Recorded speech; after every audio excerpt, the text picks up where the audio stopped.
Welcome to physics class. My name is Mr. Babalola.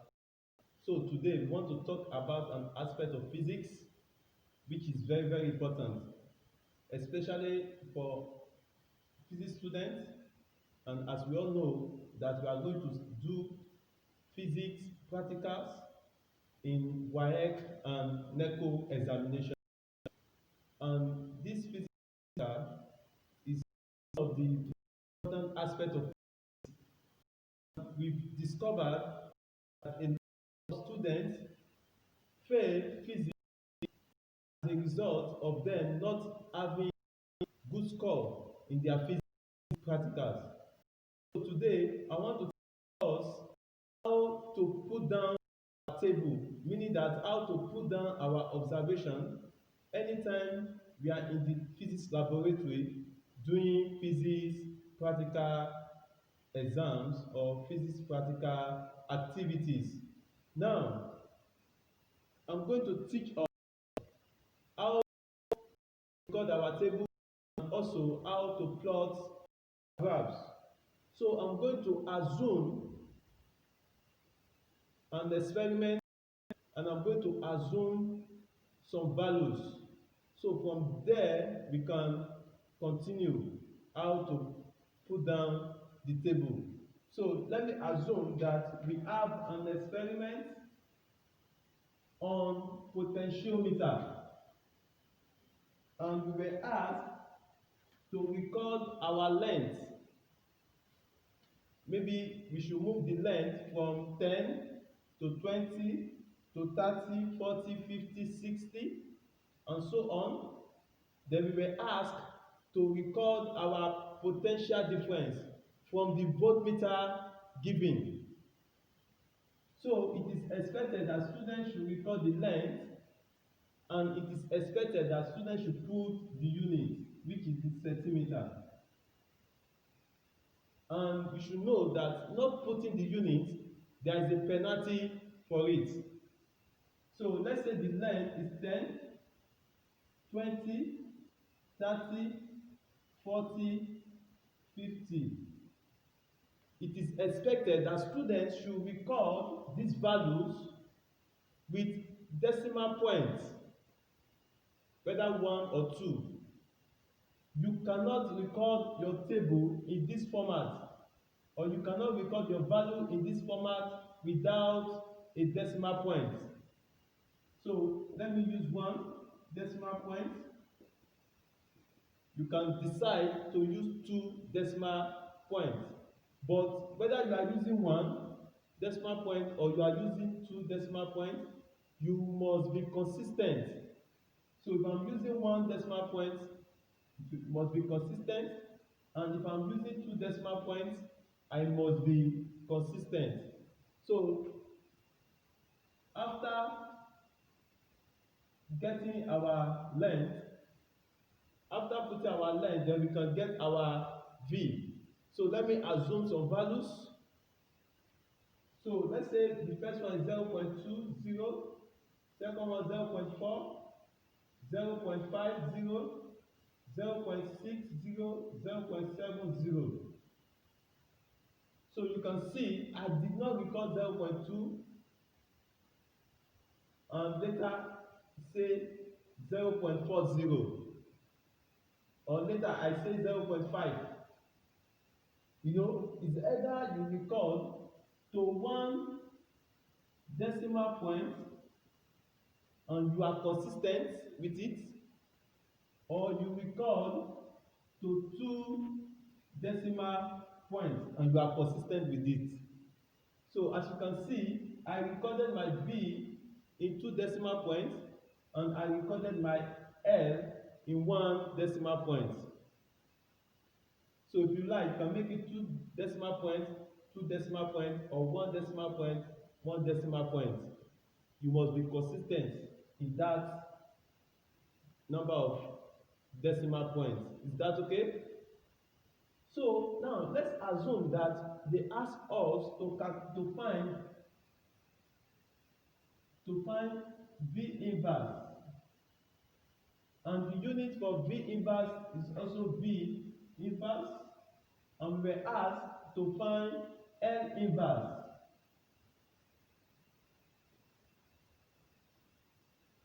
Now to do this, our V inverse will be 1 over 0.20, 1 over 0.4, 1 over 0.5, 1 over 0.6, and so on. Now, as far as and NECO is concerned, and let me summarize it in a simple format. Anything that you are going to use a calculator, or you have things of this nature, please always record to 3 decimal points. Always record to 3 decimal points. So anytime you have to use calculator to get one thing or the other for your physics practical table, as far as WAEC and NECO is concerned, you must record to 3 decimal points. So I'm going to record this part in 3 decimal points. I'm going to record this part in 3 decimal points. So let's do that. Take your calculator and do it with me so that you can see how to approximate as you want to represent your V inverse and L inverse in 3 decimal points. So let's start with V inverse. So 1 over 0.2, I have 5. So I put 5.000.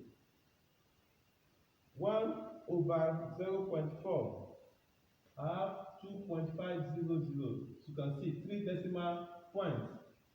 1 over 0.5, I have 2.000. 1 over 0.6, I have 1.667. 1 over 0.70, I have 1.429. So it is expected I should check it again and ensure that everything is in 3 decimal points.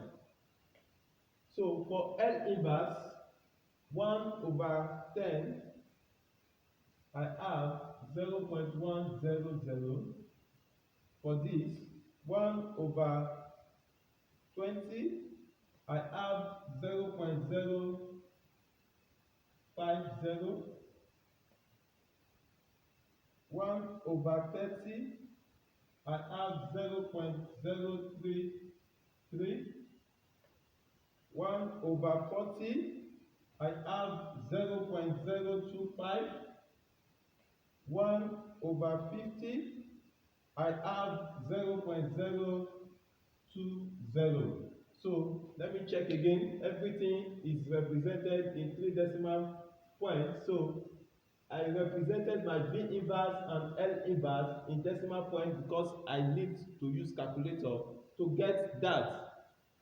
Then the rest can be in 2 decimal points or 1 decimal point, and we must be consistent. I used 1 here, I was consistent. 2 decimal points, consistent. 3 dp, consistent. 3 dp, consistent. Okay, now let's plot the graph of L inverse against V inverse. So to plot the graph, meaning that we have L inverse on the y-axis and V inverse on the x-axis. Let's start.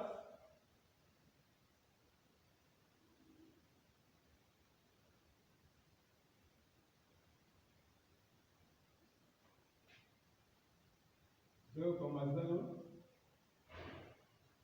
This is my L inverse, unit centimeter minus 1. If I like, I can put it here.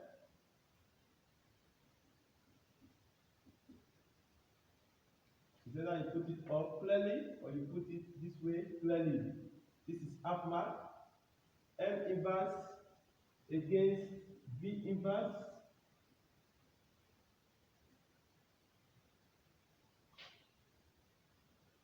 Okay. So let's look at the value for L inverse and V inverse and we begin to plot. For the L inverse, we have the highest to be 0.1. So we have to think how to start our scale from 0 to 0.1. So if I take this 0.02, 0.04, 0.06, 0.08, 0.1. Good. 0.02,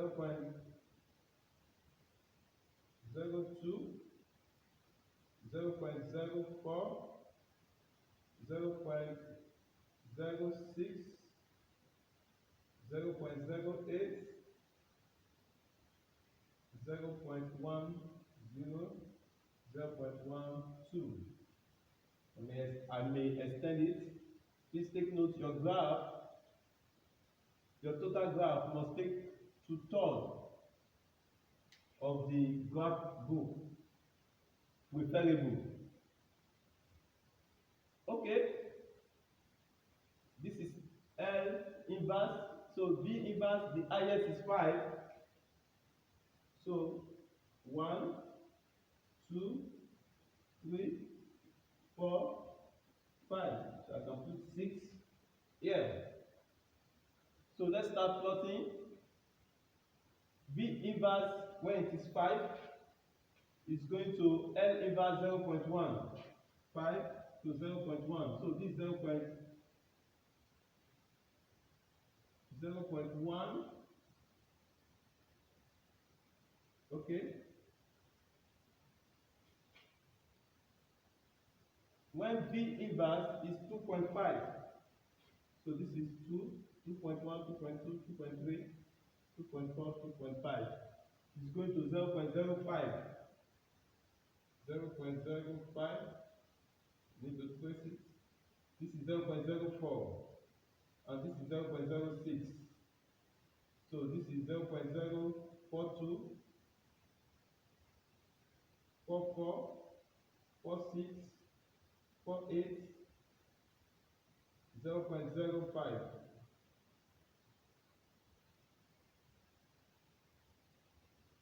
Next, when V inverse is 2, it's going to 0.03.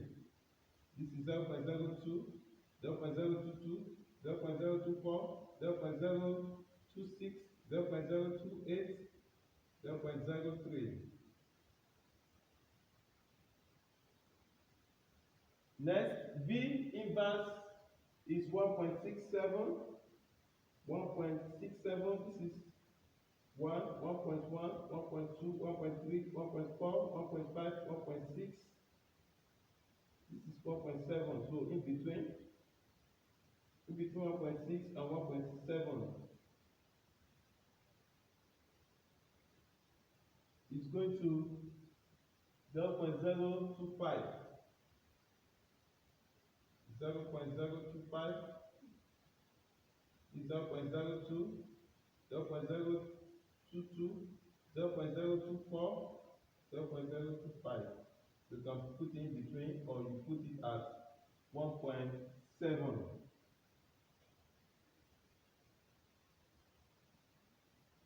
Next,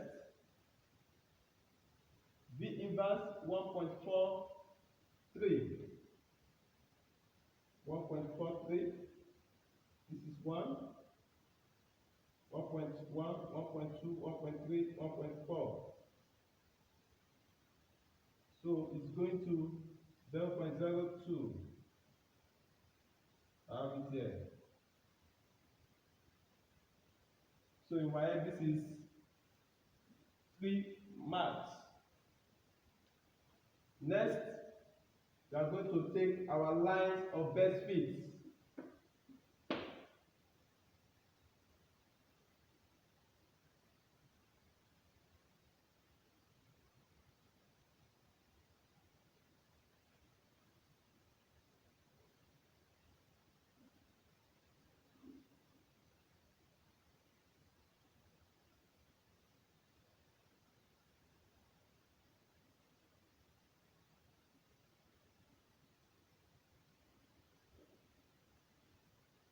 So this is the line of best fit.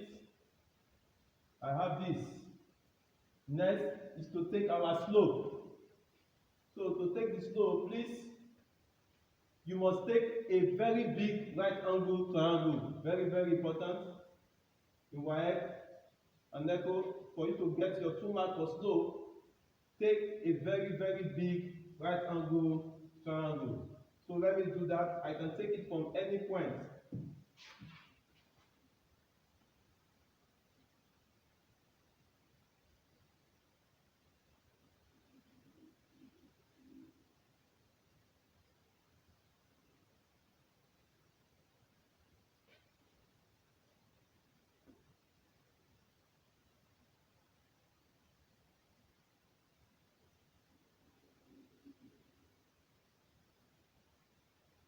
Okay, I have this.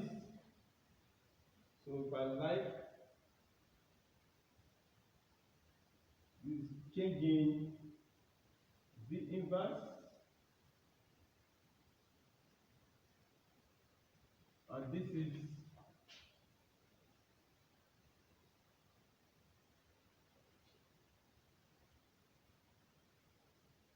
change in L inverse. So next is to record my slope. So you can decide to record the slope on your booklet. Or okay, let's take the slope. This is 0.122 minus 0.02 divided by 6 minus this is 1.1, 1.1.3, 1.4. So we have 0.122 minus 0.02.